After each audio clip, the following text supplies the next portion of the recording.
Hello everyone, আজকে আমি pasta দিয়ে একটা রেসিপি দেখিয়ে দেবো। বাচ্চাদের জন্য এটা তো খুবই ভালো হবে, বড়রাও কিন্তু এটা খুব ভালোবেসে খাবে।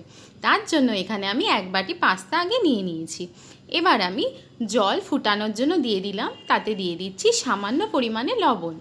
দিয়ে জলটা যখন গরম হয়ে যাবে, ফুটতে শুরু করবে, তখন যে পাস্তাটা আমি বাটিতে নিয়ে নিয়েছিলাম সেটা ঢেলে দিলাম এবং তারপর সেটাকে হালকা নাড়াচাড়া করে জলটাকে ফোটার জন্য ছেড়ে দিচ্ছি, তাহলে পাস্তাটা সিদ্ধ হয়ে যাবে।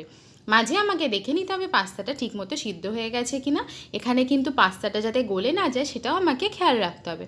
পাস্তাটা তারপরে জল ঝরিয়ে একটা বাসনে আমি তুলে রাখলাম। এখানে আমি একটা গোটা পেঁয়াজকে কুচো করে নিয়েছি, দুটো লঙ্কা আর 2 কোয়া রসুনকে কুচো করে রেখেছি।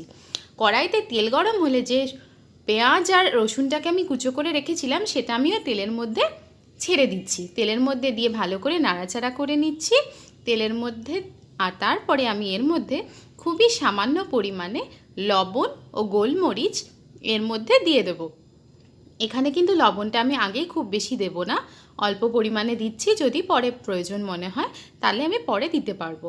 দিয়ে আমি ভালো করে আবারও ওটাকে মিশিয়ে পেঁয়াজটা লাল লাল করে ভাজার জন্য রেখে দিচ্ছি।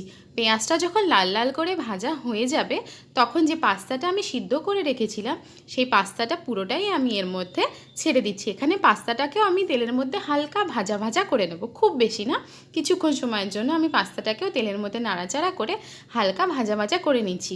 তাতে যে সিদ্ধ করার ভাবটা থাকবে সেটা চলে যাবে, হালকা ভাজা ভাজা মতো হয়ে গেলে এটা কিন্তু রেসিপিটা করে খুব ভালো লাগবে। দেখুন আমি এটা নাড়াচাড়া করে ভাজার জন্য হালকা একদম গ্যাস কমিয়ে রেখে দিলাম। এদিকে 2টো ডিম আমি একটা বাটির মধ্যে ফাটিয়ে নিচ্ছি, তার মধ্যে সামান্য পরিমাণে লবণও কিন্তু আমি এর মধ্যে দিয়ে দিচ্ছি। দিয়ে ডিম দুটোকে খুব ভালো করে মিশিয়ে নিচ্ছি চামচের সাহায্যে। ততক্ষণে আমার ওইদিকে পাস্তাটা কিন্তু ভাজা ভাজা হয়ে গেছে। পাস্তাটা ভালো মতো ভাজা ভাজা হয়ে গেলে এর মধ্যে আমি সামান্য পরিমাণে প্রায় 1.5 চামচের মতো সস দিয়ে নিচ্ছি, টমেটো সস দিচ্ছি। আপনারা চাইলে যদি ঝাল বেশি পছন্দ করেন তাহলে কিন্তু এখানে চিলি সসও ব্যবহার করতে পারেন। আমি তার জায়গায় এখানে কাঁচা লঙ্কা যে চিড়ে রেখেছিলাম সেগুলোই দিয়ে দিয়েছি। দিয়ে সেগুলো আর সসটাকে খুব ভালো করে পাস্তার সাথে মিশিয়ে 1-2 মিনিটের জন্য নাড়াচাড়া করে নিচ্ছি। করে নিয়ে দেখুন আমি পাস্তাটাকে পুরোটা গোলভাবে এক জায়গায় করে নিচ্ছি। আমাকে কিন্তু এটা এক জায়গায় থালের মতো করে গোল করে নিতে হবে। কেন করে নিচ্ছি সেটা আপনারা দেখতে পাবেন। যে ডিমটা আমি গুলে রেখেছিলাম সেই ডিমটাকে এবার আমি পুরোটার ওপরে আস্তে আস্তে ছড়িয়ে দেবো, যাতে পুরো পাস্তাটার মধ্যে ডিমটা মিশে যায়। ছড়িয়ে দিয়ে আমি নাড়াচাড়া করে নিচ্ছি যাতে ডিমটা পুরোটাই পাস্তাটার সাথে মিশে যায়। দিয়ে তারপরে আমি এটাকে ঢেকে দেব।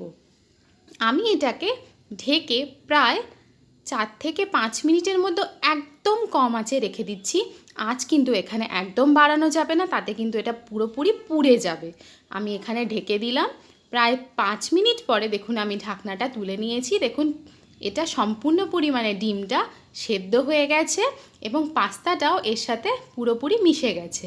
দেখুন আমার এটা পুরোপুরি কড়াই থেকে ছেড়ে চলে আসছে, তাই জন্যই আমি এটাকে ঢাকনা দিয়ে রেখে দিয়েছিলাম।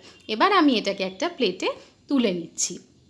প্লেটে তুলে নেওয়ার পরে আমি এর মধ্যে সামান্য গোলমরিচ ছড়িয়ে দিচ্ছি, হালকা ঝাল ঝাল লাগবে সেই জন্য। আর পাশে আমি এটার সঙ্গে সস নিয়ে নিচ্ছি, সস দিয়ে খেতে এটা ভালো লাগবে। এবার দেখুন আমি এটাকে কি করি, আমি এটাকে একটা ছুরি দিয়ে 4 কোনা করে কেটে নিচ্ছি, যেমন করে আমরা কোনো পিৎজাকে কাটা থাকে। তাতে আমার এটাকে কিন্তু আমি টুকরো হিসাবে তুলে খেতে পারবো, আর দেখতেও আমার অনেকটা পিৎজার মতো মনে হবে, তাই বাচ্চারাও কিন্তু খুব আনন্দ করে এটা খেতে পারবে। আমি এটা কেটে নিলাম এবং এইভাবে আমি এক একটা টুকরোকে তুলে তুলে সস দিয়ে খেতে পারবো। বাচ্চাদেরকে অবশ্যই করে দেবেন, যদি ভালো লাগে অবশ্যই লাইক করবেন।